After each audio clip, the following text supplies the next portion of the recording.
So you've seen a lot of what we've shown you just before I start with this conversation, but what you don't know is how this entire show came about. I came here. This is the first time we're doing Contrarian Offset. I came here to a hotel in Delhi, just off Delhi in fact, for an event where a product was being launched. But as we got talking, a whole Contrarian came out of it. How is that? Well, I'm about to show you. We'll start off with question number one. You've come to India and you've created quite a sensation. But a lot of people would say that you've created a brand out of almost nothing in this country. Rewind the chapter a little bit and nobody would know even how to pronounce your name, which is a problem even now. People go with Xiaomi. How many ways have you had people pronounce your product and your brand? Many different ways. Right. But what's cool is that those who know how to pronounce it properly feel like they're part of a special club. Also, it's good bragging rights because you know, the way I do it is I let people keep on pronouncing it wrong.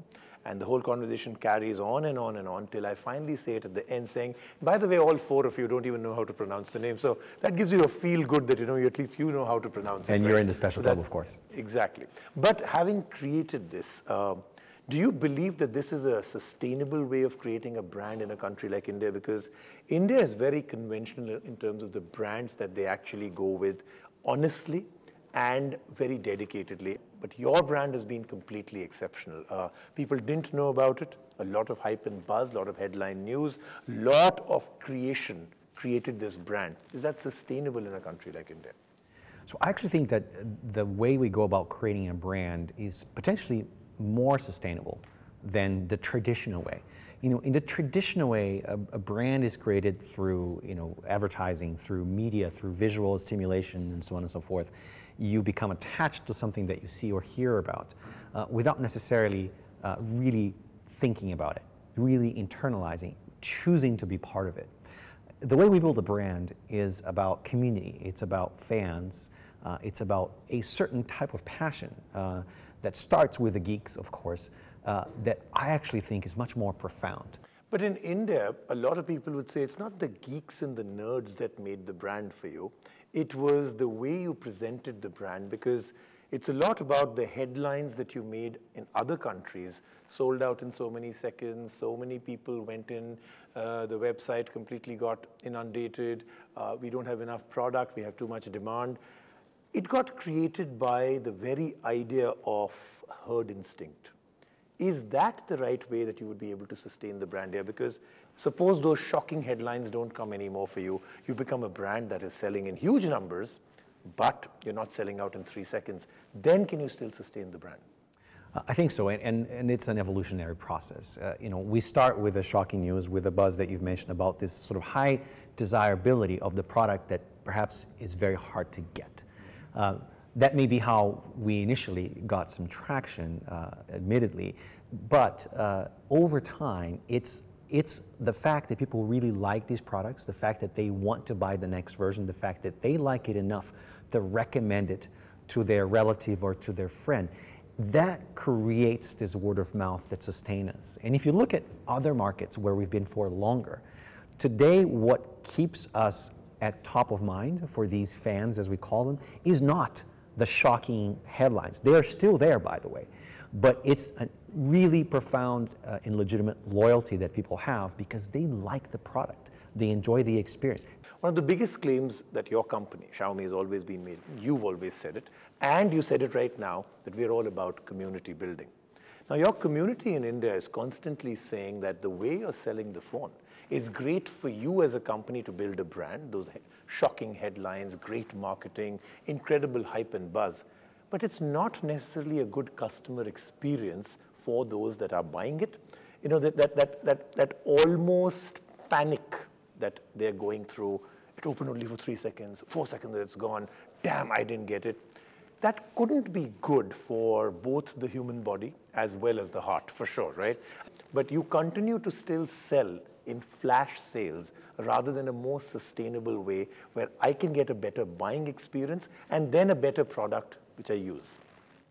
Yeah, so we've suffered right up there with our fans, you know, when people couldn't get a phone after 4 seconds. But is that true? I mean, it's great for you that you get these headlines and you're always sold out. Where's the suffering? It's great the first couple weeks because it gives us the headlines, it gives us excitement that, you know, we're doing something right because people want our product.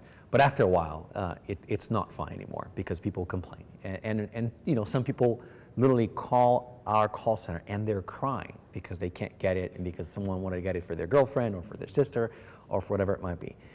So most importantly, that experience has to improve. And it has been. Over the last few weeks, if you wanted to get a Mi device here in India, you actually could, right? So it was possible. Having said it, I think we have to experiment with new models. I think we have to evolve and adapt and try new things out. Maybe there's a new booking model that we could come up with. And we also need to start exploring how to do the offline. How do we enter the offline? So that's something that we're beginning to think about. You say you also want to talk about the offline part of it, but your entire business model and the aggressive pricing is built on the online model. So if you were to take this offline, which is to some people would be the other 93% of the country, some people would say 88%, but that's a huge number of people that have never ever seen your phones, never touched your phones, and never took a buying decision because they don't buy online. If you go into retailer distribution and the retail margins, the price of a brick and mortar, the rentals that are paid, the staff, the salespeople, you've got to be able to change or will have to change your pricing model. So we're going to keep the price the same, not only because that's important for our business, but because that's an expectation that we've already created. There's a few things that we can do. You know, we can experiment with a hybrid model, where perhaps the reservation happens online and the fulfillment happens offline in a manner that doesn't require multiple levels.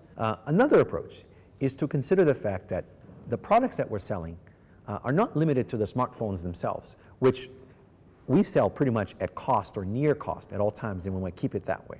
But we also sell accessories. That's just one potential approach that we think exists for trying the offline market. It's quite ways off for us. It's really early to try that right now.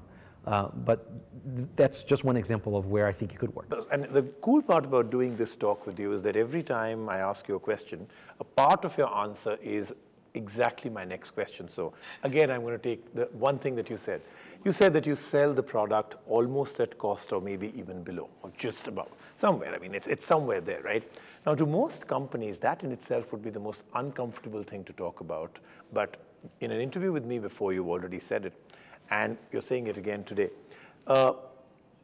If your entire thought process is that the product, the phone in itself, is only a way to get into a customer's house so that they can now give you more business with accessories and your software updates and your themes and all the other things that you have, first and foremost, is this a proper thought-out strategy, or did it happen once and you've taken after it? And can you sustain this? Because then there could be many clones that would be doing the same thing. When you look at our products, and you look at our portfolio, we have a very small number of products that we can sell for a long time.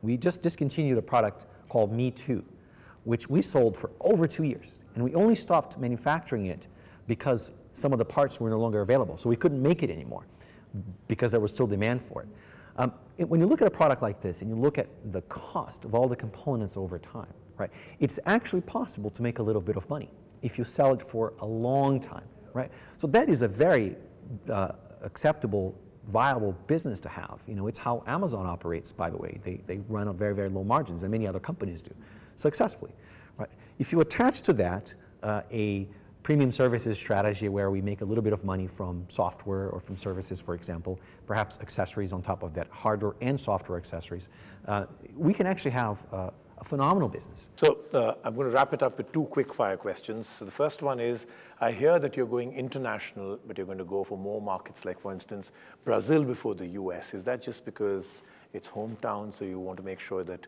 you get everything that you're famous for and all over everywhere else and take it back to hometown and show off in front of family saying, we created this? Or is that a business model that you've thought out because it just makes more sense? Brazil is actually the next most logical market. Okay. Why is that? Because of its sheer size. It's a very, very large market. It's booming. The mobile internet is booming in Brazil.